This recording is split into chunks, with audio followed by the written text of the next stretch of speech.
Okay, so when you first open Photoshop, it's going to look something like this. Not exactly, but something.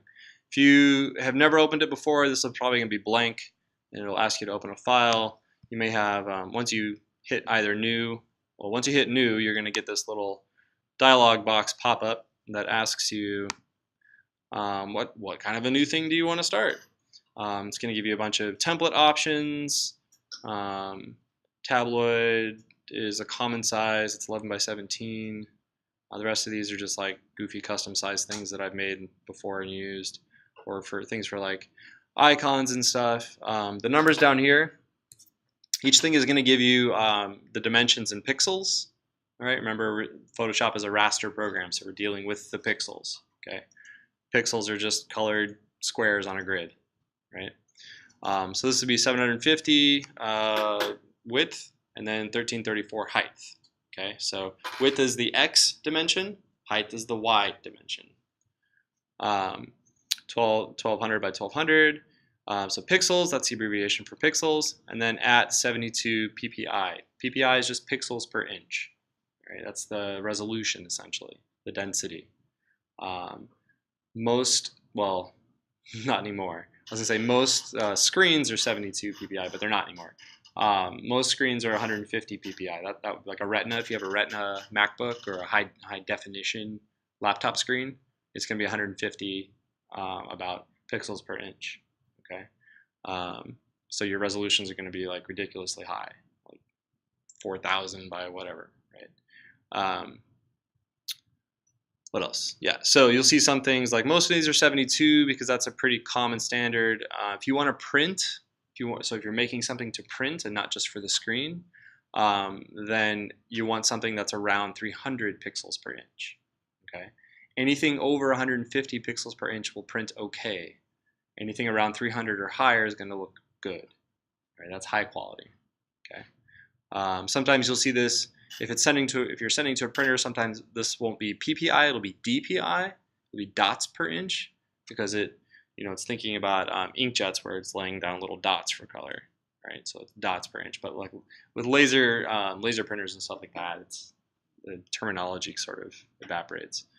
But 300 PPI, et cetera, we will be printing, but we'll be printing small. So the higher your resolution and the larger your dimensions, the larger your file size for your Photoshop document.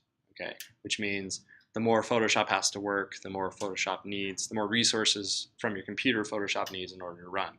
So if you have an older laptop or an older computer, it might make it chug. All right, mine is 3 years old. It will probably make mine chug a little bit. Not so much with the series of 3. This first project, but with the collage project, it will, because we'll be bringing in images. We'll have lots of other images in there, and that will inflate the file size, okay, because it's more information. Cool. All right. All right. So there's some other standards, photo, print. These are all going to be 300 ppi because the output is meant to be physical. It's meant to be printed. Okay. If you're working for screens, that's going to be like web, mobile, and film and video. Those are going to be at 72 ppi. You can change that to 150 if you want when you set up the document. Over here, if you want to set up on the right-hand side is where you would set up custom dimensions. You could also go ahead and create a preset. So if you know you're going to use this size a lot, you can set it up over here. We are gonna just do print. We're gonna do a tabloid, but we don't want you can either do a portrait orientation, so your longest dimension is your Y and your shortest dimension is your X. That would be a portrait, right? Or a landscape, which is just portrait turned 90 degrees, where your largest dimension is your X and your shortest dimension is your Y. Does that make sense? Yeah. Okay, so whichever you want to do, portrait or landscape. I tend to do landscape with these. It's just how I think. So I'm clicking over here between the two to change that rotation. You can do this later, so if you accidentally forget, it's okay. It can be fixed. All right. I don't need it to be 300 ppi because these are not we're not printing for a gallery or a client or anything like that. We're just printing for class. So in order to have a nice balance between quality and file size, 150. Okay. Unless your laptop is a beast, and then by all means 300. Okay. Yours is going to look great. Our color mode, we actually want CMYK because we're printing. All right. CMYK is the color model used for physical color. RGB is a color model used for digital color. All right. Color that uses light. That isn't physical. I mean, light is physical, but bear with me. It's a terrible analogy. Color that is applied, right, as a material, a substance, that uses CMYK to mix colors and get accurate colors. All right, we want our colors to be represented accurately on the screen for how they're going to look when they print. So we pick the CMYK model when we print. We're going to talk about color maybe on Wednesday. I don't know. Probably on Wednesday. I don't know if we'll get to it today. But RGB and CMYK, those are your two big color models. All right. Now, if I had to ask you guys, well, I'm going to ask you, what are the primary colors? What do you guys think are the primary colors? It's okay. Anybody can spit it out. Red, blue, yellow. Anybody want to disagree with that? No? No? Okay. So that's right and wrong. Let's put it that way. The red, blue, yellow model is a model that was accurate 150 years ago because they didn't have a really good way of discerning between light and then non-light color. It's a model that's perpetuated because it's just it's a legacy problem, right? Everybody learns it in grade school, and the people that teach it in grade school don't know enough or care enough to change that model. It's easy for people to grasp, etc. But there are really, depending on your color model, there are two different sets of primary colors. RGB, right? Red, green, blue. Red, so that green is that other one. That's light, right? Anything that comes off a screen, anything that uses light to transmit color, uses red, green, blue. Then the alternative is CMY, right? Which is the close to the red, blue, red, yellow, blue, right? Cyan is a type of blue, right? That's the C, cyan. Magenta is a type of red, right? So it's red with a little bit of blue in it. And cyan is a blue with a little bit of green in it, and then yellow, right? That K in the CMYK is just black. That's your key color, right? That tells you how dark are your darks. It gives you a range for tones. Right? And we'll talk all about this on Wednesday, but that's the differences, RGB, CMYK. The main thing you just got to keep in your head is, am I making this for the screen? RGB. If I'm making it to print, CMYK. Make sense? Okay. Don't worry, everybody always says red, blue, yellow. Or red, yellow, blue, however you want to say it. I mean, every class I ever ask, red, yellow, blue. It's like, yeah, okay. Background, you can do it white. You can do it any color you really want. Doesn't matter. You can also make it transparent. There it is, transparent, which is useful sometimes. Again, up to you. Doesn't matter. We'll talk about different reasons why once we get started with the program. Okay, so I'm just going to start here, and then I'm going to call this series of 3. Remember, when you save your files, I want it to be your first name, last name, and then file name, okay, or project name. So me, something like that. Okay. All right. So my crop tool accidentally started. I'm going to readjust some stuff real quick. I have my. Let's reset essentials here. There we go. So your screen will probably look like this when you first start. Mine's a little compressed because I have my resolution set so that it's easier for you guys to see stuff. So your things may be spread out a little bit more. But general areas of interest. Up here at the top, this is the options bar. All right. All of the things that show up here change whenever you select new tools. So keep an eye on that options bar. I'm selecting all these different tools. It's just properties and characteristics for that tool. Okay, so it's contextual. Depending on what tool you have selected, this changes. This then is your toolbar. You also have some toolbar stuff over here. that gets messed around or moved around, or stuff gets added and changed. On all of the windows, you can kind of expand and contract them. This just moves some of the stuff up at the bottom down to the, just makes it 2 column instead of 1 column. It just depends on how you want to use it. I don't have a lot of space, so I tend to make it kind of compressed, which means it hides a few things. So like if I click, no options for the edit toolbar. Okay, apparently no options for that. Let's see. So we're not going to run down all these tools right now. You can look them up. I will link some stuff to you in the announcements for today that will explain what each of these individual things are. There's a few of these that we're going to use a lot. There's a few that we're not ever going to touch. Just depends. Photoshop is a giant program, and you're not going to use everything in it ever. All right, there's still things in it that I don't use, and I've been using it for 25 years. Down here at the bottom, the very, very bottom of the toolbar, these are your active colors. All right. The color in the front is the color I have selected right now.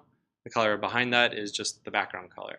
You can swap them by clicking on this little right angle arrow thing or hitting Shift X. It goes back and forth too. That's the mask tool. Change screen mode. Yeah, we're not going to worry about that stuff right now. More tools. Your zoom level is down here. If you ever really care about that. How big or how much of your scratch disk your document is taking up right now. 16.1 megabytes and 0 bytes. You may not see the numbers up there. This is the ruler telling you kind of the position of your cursor. It gives you also what your dimensions are in pixels. You can change that if you don't see pixels. Your units, your default units are just set wrong. That's something you can change. But Command R brings up your ruler. Also, it's under View and Ruler. Show. Actually, I don't even know where it is. Oh yeah, ruler right there. Okay. Get out of the habit of going through the menus and hunting and pecking for stuff, though. Use those keyboard shortcuts. All right, learn them. If you don't see pixels, you can always change your dimensions by coming up to Preferences and then Units and Rulers. So here's my units for my rulers. Type is in points. We'll talk about that later, what points are. But pixels, inches, centimeters, millimeters, whatever you're working in, whatever you're comfortable with. Okay. I would suggest for now either work in inches or pixels. Pixels is going to be a little more. The math will be a little easier when we're figuring out math here in a minute. But I would stick in pixels, unless for some reason you don't have a good concrete model for pixels in your head, and inches or centimeters or whatever are better, right? Use whatever you want, but pixels is probably a good thing to stick into or stay with. Nothing else we really need to mess with. Over here is some more color stuff on the right-hand side. These windows are just going to be kind of other optional things. There is a whole menu called Windows with all these different kinds of windows that you can open and that we will be using at some point. But for now, we've got colors, swatches, the little, this is called a hamburger menu bar, or hamburger menu icon, because they couldn't think of what else to call it, right? It's terrible. You see it on websites all the time, right? 3 little bars, and you click it, and it expands into a big menu, right? It's hidden stuff. It's called the hamburger icon, or hamburger menu. It's the dumbest name in the world. But it just gives you more options for stuff that's in here. So, different swatch libraries you can load, different thumbnails that you want really big color thumbnails. Sometimes I like the big ones, really teeny tiny ones, whatever. Maybe you just want a list. I don't know why you'd want a list, I don't know. So pick whatever method you want. There's different color models, swatch libraries that you can also load. For now, it doesn't matter what color library you use. That's totally up to you guys. We're not going to do a whole lot with the swatches right now. Libraries and adjustments. Well, libraries you can actually close. So you can come here and say, hey, close that one. I don't care. Adjustments we're going to use a lot of. All right. Adjustments. These are all Super important, and we're going to talk about them in a second. The other thing we're going to use a lot of, the layers. All right. So Photoshop works off this idea of essentially layering a bunch of stuff on top of each other. Now you can have lots of different things on a layer. Really, they're just colored pixels, right? A layer is just, each layer is essentially, it's the dimensions of your document. So you have all those pixels to work with, and then you're just coloring the pixels in a certain way. So really what you got to think about is each layer is essentially transparent, and then you're coloring pixels on them, okay, or arranging pixels, colored pixels in a certain way, and then you're stacking those different layers of that kind of stuff on top of each other, and then you're controlling how they interact, how they blend together. All right, adjustments are one way to do that. Blend modes are another way to do that. But that's the essential picture you should have in your head when you're working with it. Okay, it's just stuff like literally sheets of paper sitting on top of each other, except the paper is transparent, right? You're just coloring the pixels. The only paper that is actually usually ever colored completely is that background layer. And you can, if you shut it off, sorry, let me shut it off, it's locked. Shut it off. If you see this grid, this gray grid, that means it's transparent. There's nothing there, okay? All right. You can keep your background layer locked if you want to, you don't have to.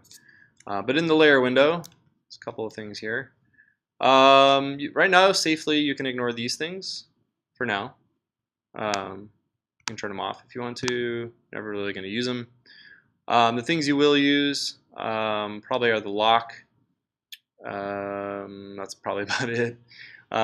You're going to use this blend mode right here, opacity and fill. And then down here, these different icons. These are adjustments that you can do. That's the same as coming up here to this menu. It's just a quick menu. There's a folder for grouping layers together. You will use this too. There's a mask one, which we might use a little bit of. This icon makes a new layer on top of the layer you have selected. So if I go back and select this one again and hit another one, see it adds it here. It doesn't just stick it above layer 2. You can also click and drag, move them around, but what you're looking for is that little line. You guys see that active line there between 0 and 1? That's telling you where it's going to drop. Okay. If I wanted to make them into a group, I can just drag and drop it. Oh, never mind. I used to be able to do that. Okay, you can't. You can shift, click shift, and select the other one, and then click on your folder icon, and it will group them. Okay. Or you can hit Command G. It's the other one. This little arrow toggles them open and closed, just so you can kind of see them. You may have over here also on that hamburger menu for the layers, there's a bunch of different options. Try not to get too overwhelmed with them. Panel options will give you the choice of making bigger icons. So if your layer icons, are super tiny by default, like that, I find that really annoying because I need to I want to look at this little preview icon and to know what's on what layer. Sometimes I'll look there, so I tend to make it a lot bigger, as big as I can, like that. The other thing that's really important is labeling your layers when you're working. Okay, and we'll talk about that when we get started with the project. To do that, though, you're just going to double click on the name, and it will change like that, and then you can, you can label your layer, maybe a little more explicitly than how I labeled that, but yeah. Okay, I know it's Photoshop tutorial stuff. It's terrible. It looks like there's a lot, but really those are the focal points, right, that you need to concentrate on. Just to review it, option bar changes according to the tool you have selected. The toolbar is usually down here on the left, although you can adjust things. Like when I started it, I had it over here. That's because I'm right-handed, and I might as well just keep everything over here on the right. If you're left-handed, drag everything over to the left, right? Because you're using your left hand. It doesn't make sense to drag your mouse all the way over to that side of the screen and then come back all the way over here, because it's a whole 6 inches that you're moving. That's terrible. But minimize it because you're going to be using this a lot, right? That's why I say use keyboard shortcuts, because it makes you go faster. You're going to spend hours and hours and hours in this program. Make yourselves as efficient as possible. Okay? Like this history, oh yeah, we should talk about that actually. That's going to be important. So history are your undos, right? How much does Photoshop remember of what you've done in your current session? So since you've opened Photoshop, how much does it remember that you've done, and how many times can you go back if you mess something up or want to go back to a different version, right? By default, it only remembers up to 20 steps, 20 most recent steps. Okay, you can change that. And this is important. You can change that by going to history log. No, not history log. File handling. Not file. I forget now. Performance. Here we go. Performance. It's hidden over here under history and cache. History states the max is 1,000. So go ahead and change that when you get a sec. All right. So preferences, performance, history states. All right. I would leave your scratch disk, this memory usage, leave it at whatever the default is for now. Okay. If you really want to, you can jack it all the way up. But just remember to save your work and close Photoshop when you're done. Don't leave Photoshop open, right? Because it will use every bit of memory in your computer, and you won't be able to do anything else. Okay? All right. Photoshop is memory hungry. All right. So yeah, that list will show up there. Also, Control Z. So this is a good thing to remember. Control Z only works once. You can't hit like Control Z a bunch of times and expect it to keep stepping back. You hit Control Z once, and then for some dumb reason, it goes, oh, you must want to like redo it the next time you hit Control Z. You might want to like, go back to where you were. So when I hit Control Z, you see that name change goes away and then comes back. I'm just hitting Control Z. I'm not hitting like undo, redo, undo, redo. I'm hitting undo, and then it automatically changes to redo for some bizarre reason. To be able to go through all those undos, Command Alt Z. That will take you all the way back through. Okay? And then Command Z will get you back there. I said Control Z, but it's Command Z. Does that make sense? Everybody remember that? Nobody's going to remember it. You're going to ask me in like 5 minutes. It's okay. All right. Let's do something fun now. So any questions over that right now? Though I know there's going to be questions later. I know it's 9 a.m. Yeah? No? Everybody's good? Okay, we're going to jump into the program. Or we're going to jump into the assignment.